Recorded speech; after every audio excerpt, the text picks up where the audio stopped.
Previously on Alan Wake, Alice has been kidnapped. Alan, please help me. Alice? You'll do exactly what I say if you ever want to see your wife again. I can't tell anyone except my agent Barry. Damn it, Barry, they'll kill her! You're my best friend, and I'm worried that you're not right in the head. The ransom is a manuscript I supposedly wrote that's coming true before my eyes. It happened just the way it was on that page. So dark. I have found only a few scattered pages. I want the entire manuscript. The deadline is in 2 days. I found Mr. Wake's pages. Good girl. How the hell did she get her hands on the manuscript anyway? I don't know. She's resourceful. I told you you were too hard on her. Listen, I found out all sorts of interesting stuff while I was digging around. Yeah. Mr. Wake, it's Sheriff Breaker. We have an FBI agent here, Agent Nightingale. FBI? He's anxious to see you. You'd better come to the station. Okay, I'll be right over, Sheriff. Let's make this quick, huh? Help you folks? Name's Randolph. I'm the manager. We're looking for Rose. Works as a waitress down at the diner. Rose, sure. Nice girl. Who wants to know? I'm Alan Wake. The writer, huh? I heard on the radio you were visiting. Well, I'll show you her trailer. That Rose, she's a nice girl. Always pays her rent on time. As I was saying, Al, I found all sorts of weird stuff from the local newspaper's archives. This place is crazy. Disappearances, mysterious deaths, urban legends come true, and get this, most of this stuff takes place around Cauldron Lake. Well, you ain't wrong, mister. The Indians thought the lake was a doorway to the underworld. I'm the God-fearing type myself. I don't hold with that sort of thing. Yeah, okay. Anyway, there was an island there owned by a guy called Thomas Zane. Now, some of the articles I found about him make him out to be a famous writer, but I ran a bunch of searches, couldn't find a single thing he wrote. Zane was heavily into diving, so much so that the place came to be called Diver's Isle. But the volcano under the lake erupted in 1970, and Zane went down with the island. Yeah, how about that? It was there in the morning, as if it had fallen from the sky. But it would take a tornado to lift something like that. We're damn lucky it didn't crush any of the trailers. Come on, mister. I'll take you to Rose's trailer.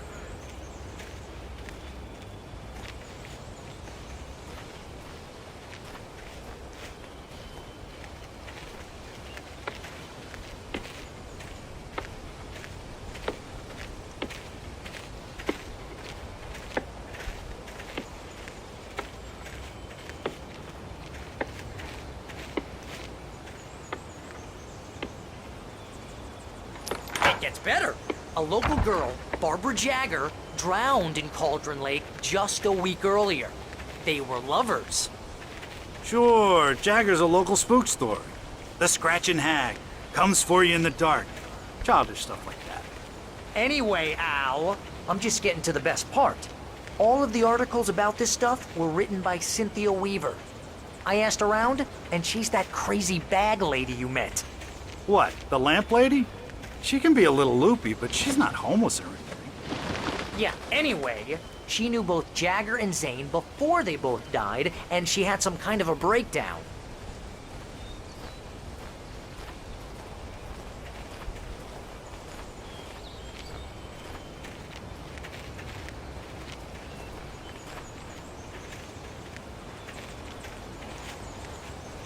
Well, mister, this here's Rose's trailer. You mind me asking what you want with her? We're just here to talk to her, pal.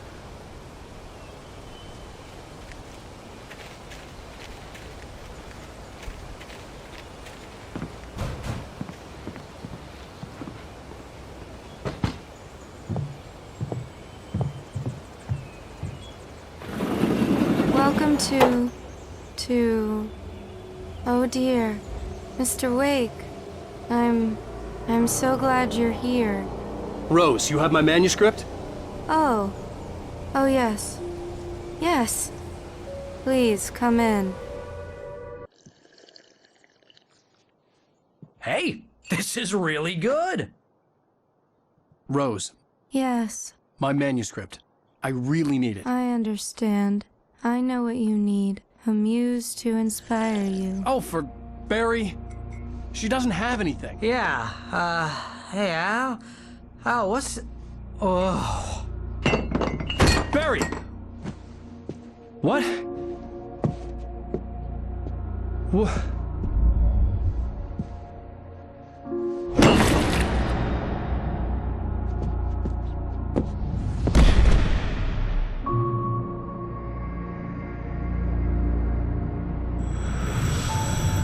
It's coming for you, hiding in my barber's skin. I'm too weak to stop it. You must turn the lights on.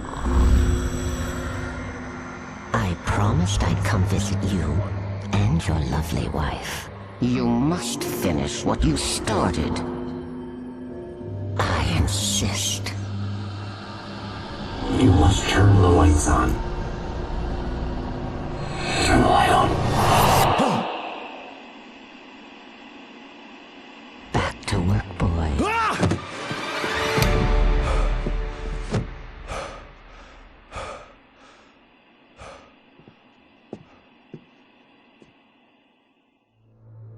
I felt nauseous, hungover.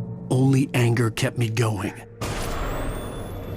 I can't tell reality from dream anymore, but it seems I have an imaginary editor to help me.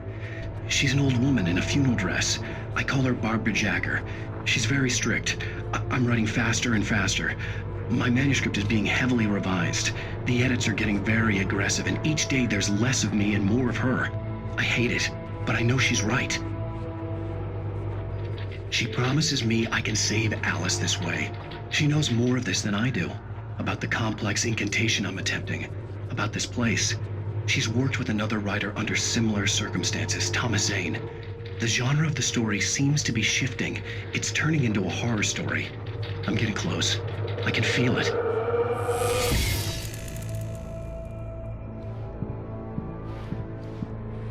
Rose took a day from me. I had less than 12 hours left to meet the kidnapper. All I could do was get Barry into the car, work something out once I got on the road. Welcome to the Oh Dear Diner. What can I get you today? Coffee? I couldn't work up much hate for Rose. Something had used her to get to me and left its mark. First refill is free. Milk and sugar on the counter there. Would you like to hear today's specials? Thank you. A nice day. Come back soon.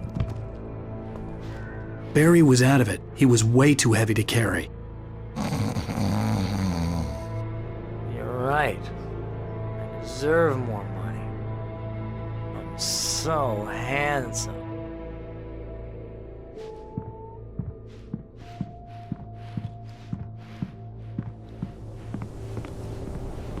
My gun and flashlight were gone. I'd have to find a way to get Barry into the car as quickly as possible. There was no time to waste.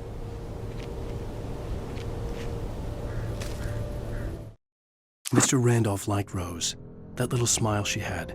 How she was still sweet when life had tried so hard to make her bitter. It wasn't any of his business what she did in her trailer. But those strangers, the writer and his smart-ass sidekick, looked like trouble. And they'd been in there for hours, way past her normal bedtime. He reached for the phone and called the sheriff's station.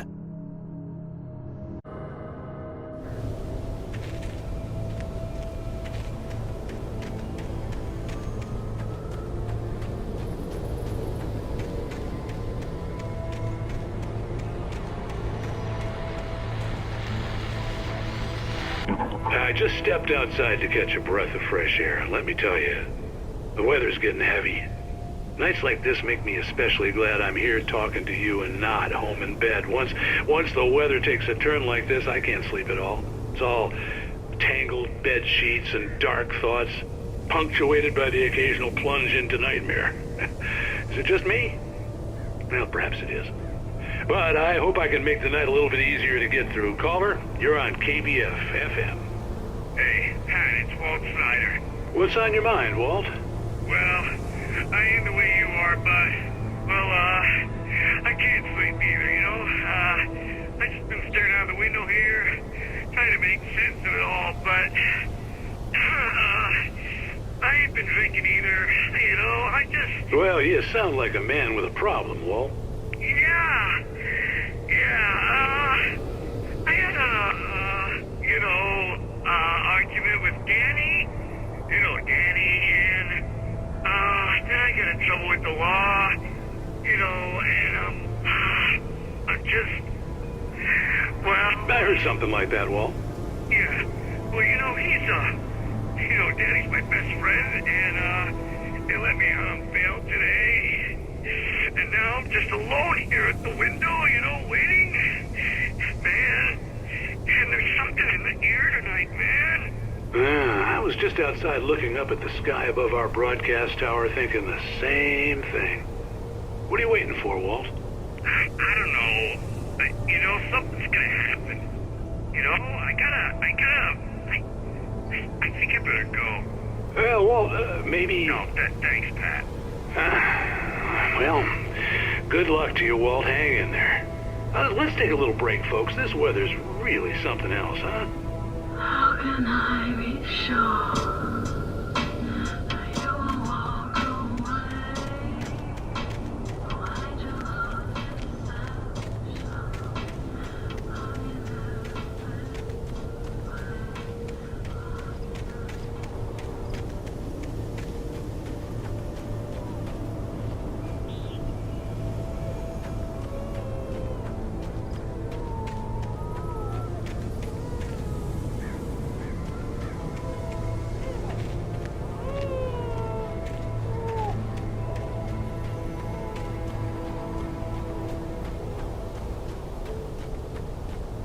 Oh, you're gonna get it now. God knows what you've done to that poor girl. This is Agent Nightingale, FBI! Get him up, Hemingway! You're under arrest! You move a muscle, I'll unload right in your goddamn face! Stay right where you are, Spillane!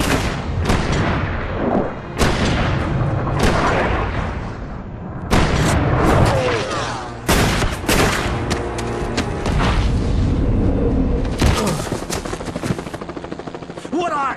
I'm standing right here, you goddamn maniac!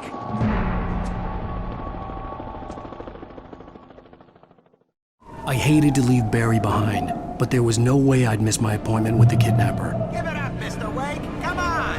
Make it easy on us. Get after him. Don't let him get away. Move it. I'm letting Sean let him get away.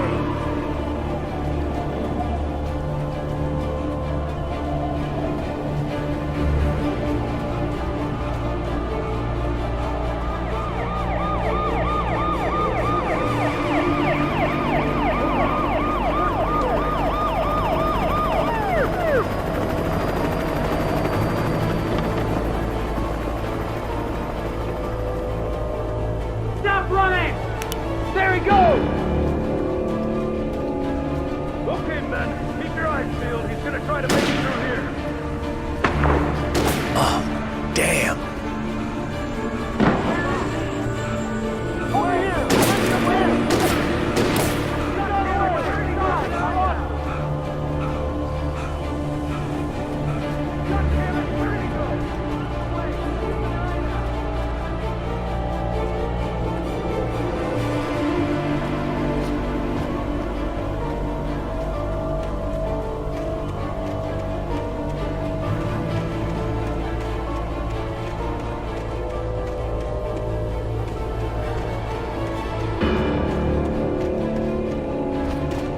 He's gone! Come on, guys! We need to head him off!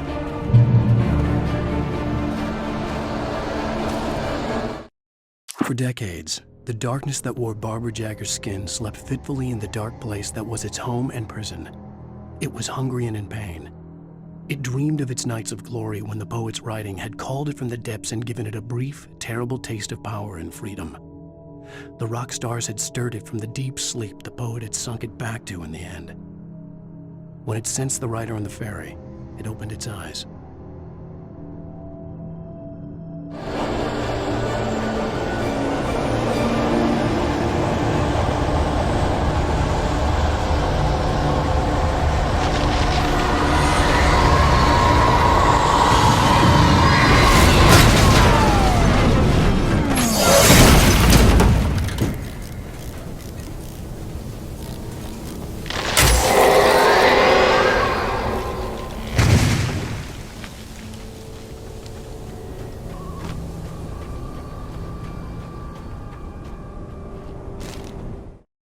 Rose didn't know how the strange old lady got in her trailer, and she looked wrong somehow. The woman showed her teeth in an approximation of a smile and traced a finger down Rose's cheek. "Pretty girl," she said. Rose felt as if she was falling asleep, but her knees didn't buckle. The crone spoke in a whisper, her words ice cold and dark in Rose's ear.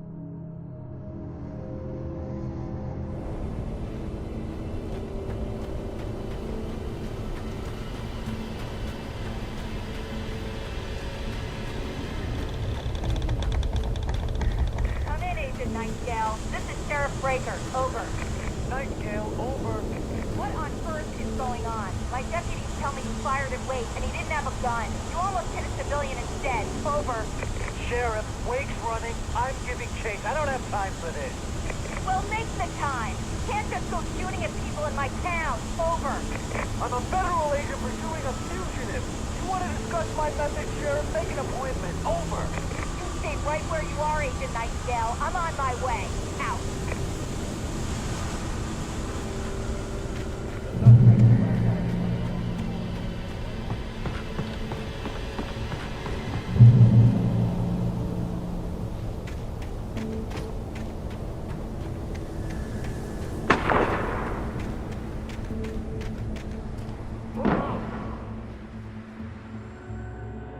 Search the area.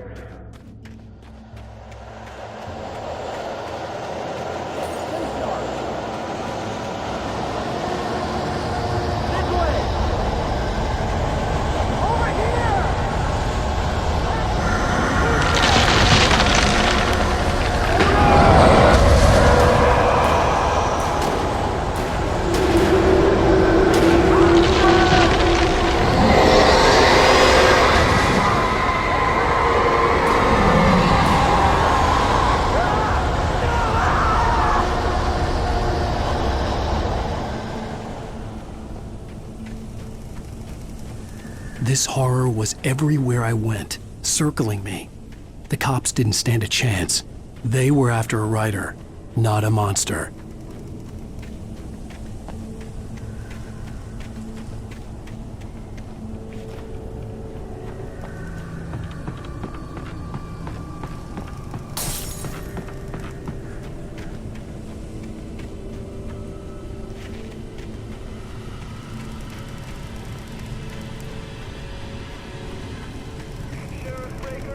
Agent Nightingale, I've lost contact with most of the men you assigned to me. It's Wake's doing. Wait, are you seriously telling me that geek writer just took out my deputies? Are you kidding? I mean, have you seen this guy? He wears a tweed jacket. Over. He's the guy we're chasing. If it's not him, who then? Bigfoot? Over. I don't know yet, but I'm not in the habit of jumping to conclusions. That tends to come back and bite you in the ass. Out.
Jane, Mulligan, Thornton, come in. Over. Thornton here. Gates, we got both Wheeler and Rose in custody. They didn't put up a fight or anything. Why, they were... Hey, Mulligan, what are you doing? Come on! Sit down and give me that.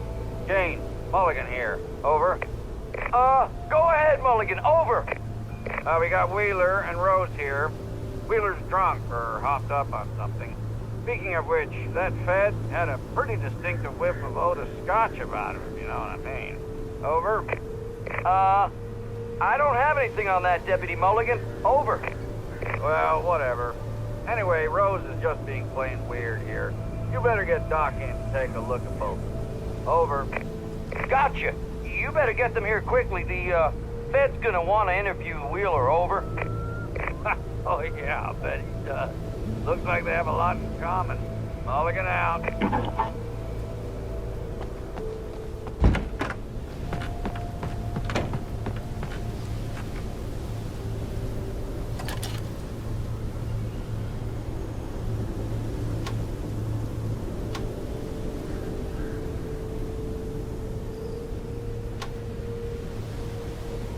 I could see the lights of the radio station in the distance.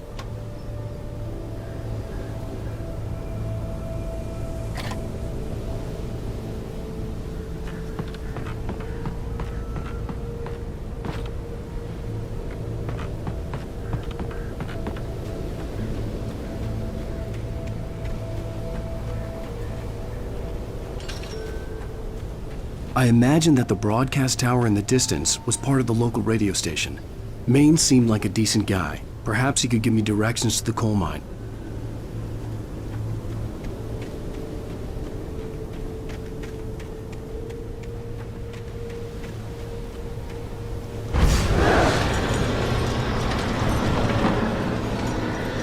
Unnatural shadows clung to the gate. The darkness that was after me was trying to stop me. I wouldn't get through without a light.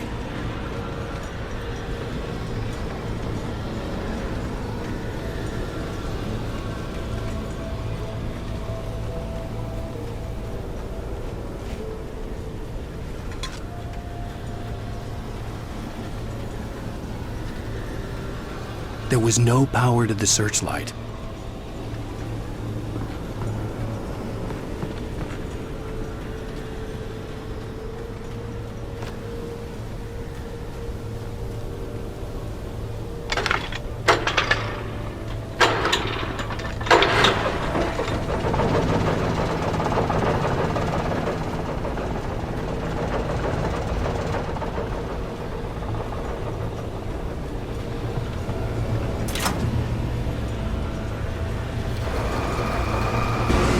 The old generator conked out.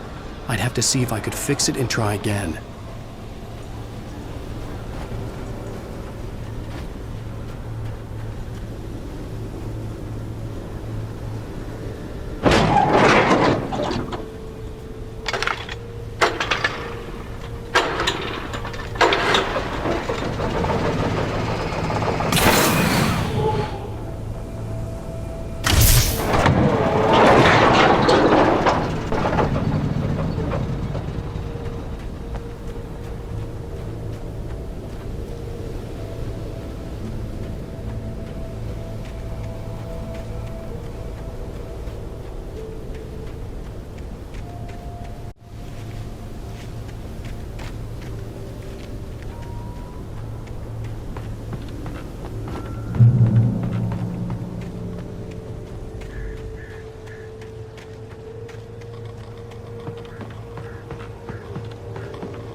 It took me a moment to recognize the flashbang grenades.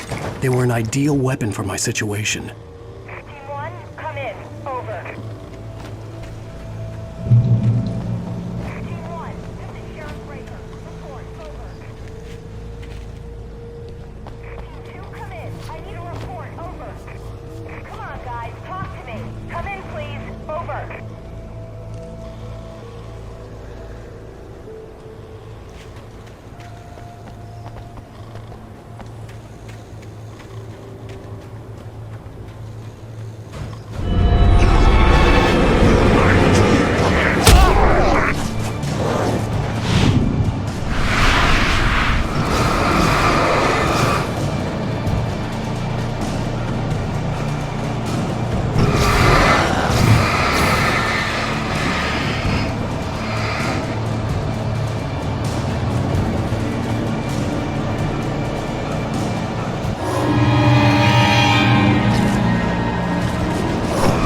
And here's another call. You're on KBF-FM with Pat Maine. It's Milt Peabody, Pat. What's on your mind, Milt? Well, I live near the trailer park, Pat, and there's a big ruckus going on over there. Well, that's just up the road from me, too. What's going on, do you know? I don't know, but there's a bunch of police cars there, lots of sirens, a helicopter buzzing around, and I think I heard some gunshots. Gunshots? Yes, sir, like from a pistol. So can you find out what's going on? Because it's just next door and they're popping off guns there. They're still shooting? No, it was maybe 10, 15 minutes ago. It sounds serious, Pat. I'm telling you, it don't sound like no party. Well, I'm certainly going to give the station a call, Milt. Okay. You'll hear it here as soon as I hear from them. Okay, thanks.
Touched by the dark presence, Rose was lost in a dreamland where everything was drawn in black and gray crayons.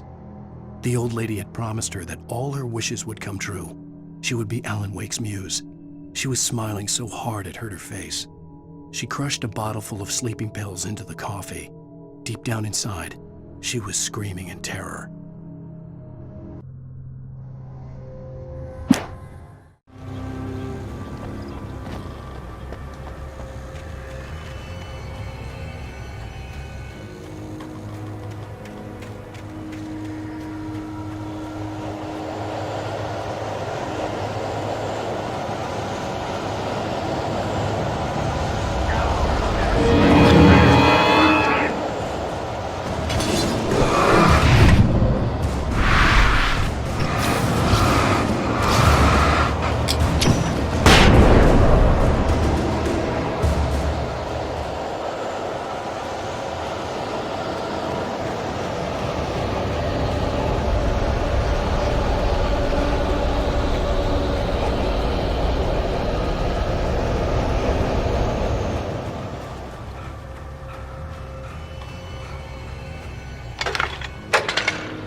hoped Maine could lend me a car to get to the coal mine.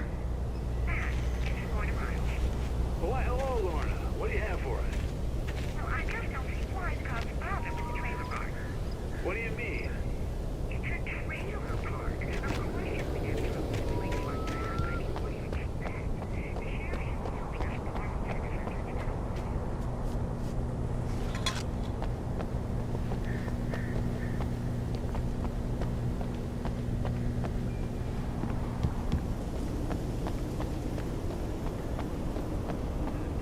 Compassionate viewpoint, Lorna. How can I be sure you won't walk away? Why'd you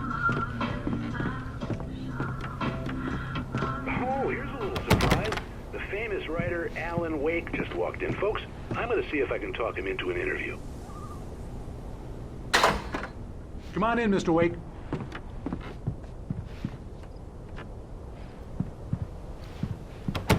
It looks like Mr. Wake is going to need a moment before we can talk, so let me give you a little background while he prepares himself. You've all heard the name, of course. Alan Wake is the author of a very successful series of Alex Casey crime novels. He's changed gears, though. He's now working on a horror story.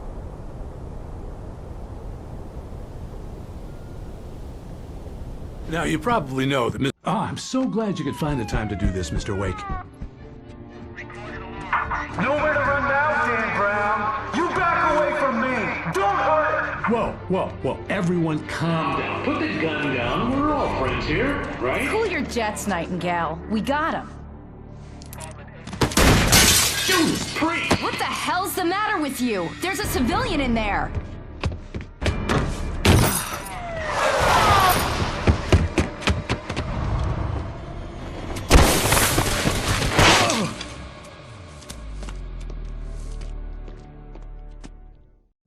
I'll get you yet, even if it kills me. You hear me? You hear me, H.P. Lovecraft? I had fallen off so many cliffs it was ridiculous. That's what you get for naming a book The Sudden Stop. It was probably good I hadn't had the chance to tell Maine where I was going. I'd have to lose the cops and find my own way to the mine. Nightingale stared through the broken studio window into the dark woods. He turned around, started to walk out, but Maine grabbed his arm. "Young man, you almost shot me. You don't shoot off rounds at people like that. What's the matter with you?" Nightingale shook his arm free, marched out. His cheeks burned with rage and humiliation.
Danny had stepped out, but what stumbled back in was something else. Something alien.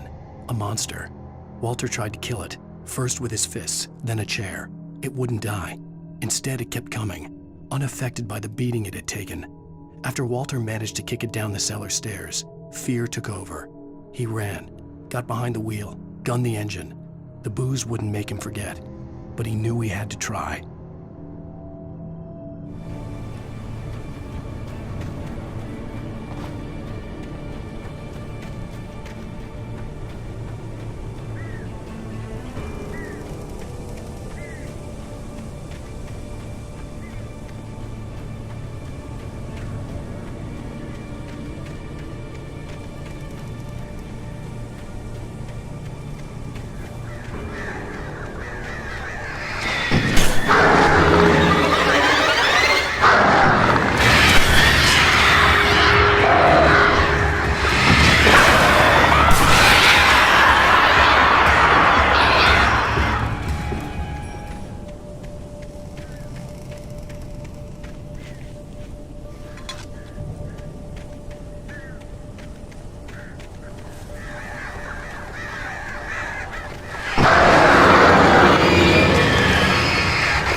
There was no sensible reason for the power company work lights to be here. It was almost as if they'd been left for someone like me to use.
The bulldozer's engine roared to life. Mud and rocks flew as it fought for traction. It crashed through the concrete wall and landed heavily in the yard. If it were an animal, it would have shaken its head after the impact, fixed its eyes on me, and charged. Of course, it had no head, nor eyes. Shadows crawled on its form, twisting it into a monster. Then, it came for me.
Sarah trusted her gut, and her gut said Agent Nightingale was an asshole.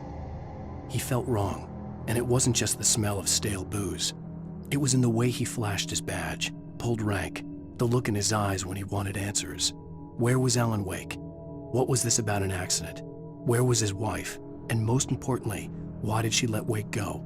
He wouldn't answer her questions. Federal business was all he'd say.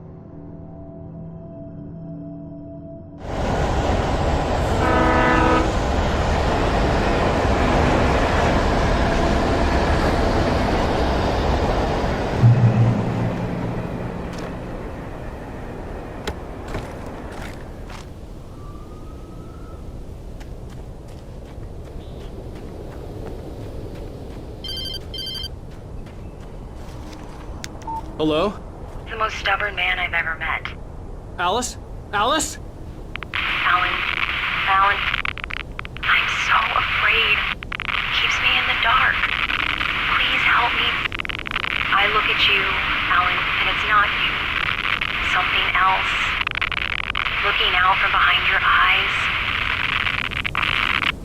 Alice, I'm here. I'm so alone here. It's all gonna go to hell. You need to be careful. Cooperate. The connection had been terrible, but that wasn't the only thing that hadn't been right with the call. She sounded wrong somehow, but she had called me.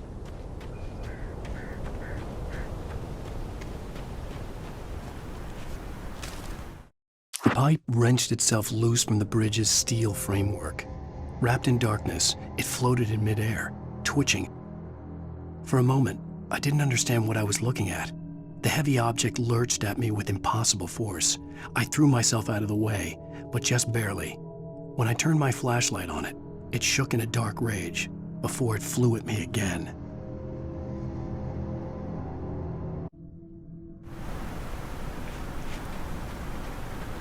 I could see a railway bridge up ahead and a warehouse of some sort on the opposite shore. I hoped I could find a car from there.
darkness that was pursuing me was growing stronger, and it was taking over everything in its path.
I slammed the door shut right in his smug face.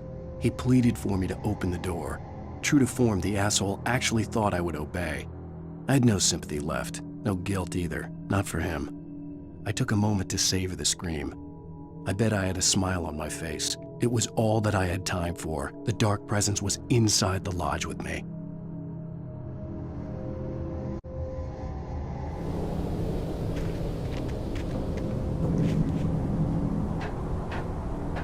As a teenager, just starting to get interested in writing, Stephen King had been a source of inspiration to me. I thought about all the inanimate objects that had come to life in his books. No one is safe in a good horror story, certainly not the protagonist. That's what makes them fun. This was anything but. The darkness could possess anything, and it was getting closer.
We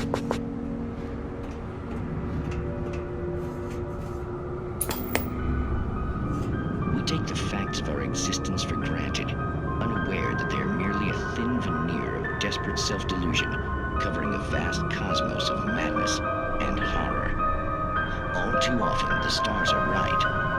In Night Springs. Tonight's episode, A Family Occasion. Journalist Alvin Durl's trip to study the local customs of an insular community in Night Springs has been less than successful. Until tonight. Well, I'm glad you changed your minds about this. Ancient customs, local mythology. My editor loves this kind of stuff. Well, Mr. Durlith, we don't want to feel like we're on exhibition, but you have demonstrated the seriousness of your intent. Oh, I am serious. Really, just do your thing. I'll stay out of your way and observe. Actually, I thought you could assist us. I'm afraid we are a man short. It would provide you with an intimate perspective. Could I really? Of course, Mr. Durlith. Well, I guess that's the least I... What would I have to do? Oh, here. Let me show you with a kiss. What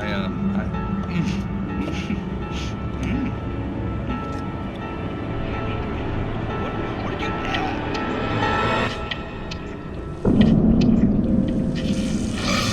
Oh, Mr. Durlith, you have well pleased Nixie Perka, the dweller in flesh. Your body shall host his 1,000 young.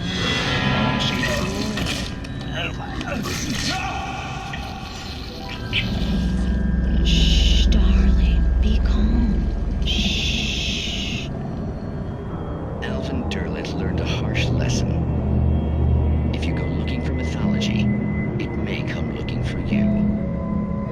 And such quests always bear fruit. Night Springs.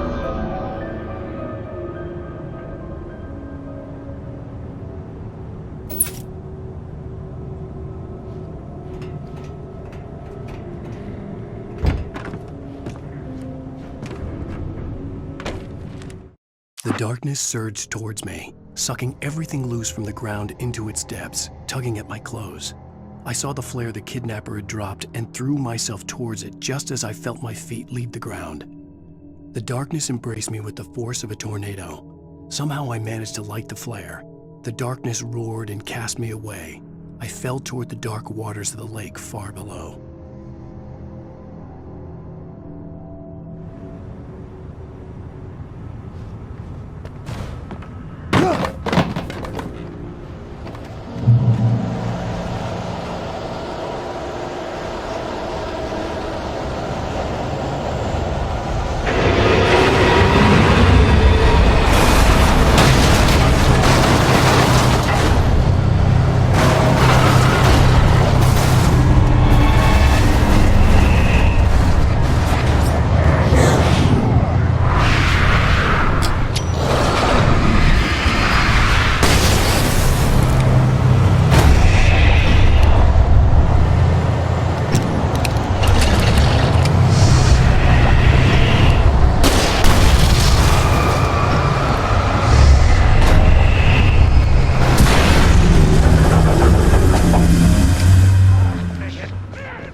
never been this glad to see the sunrise.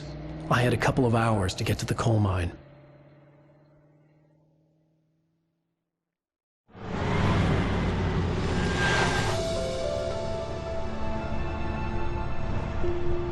The coal mine wasn't far now.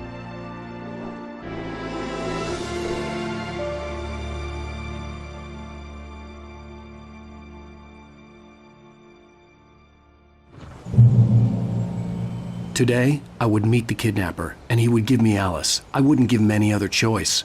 A drowning man will clutch at a straw.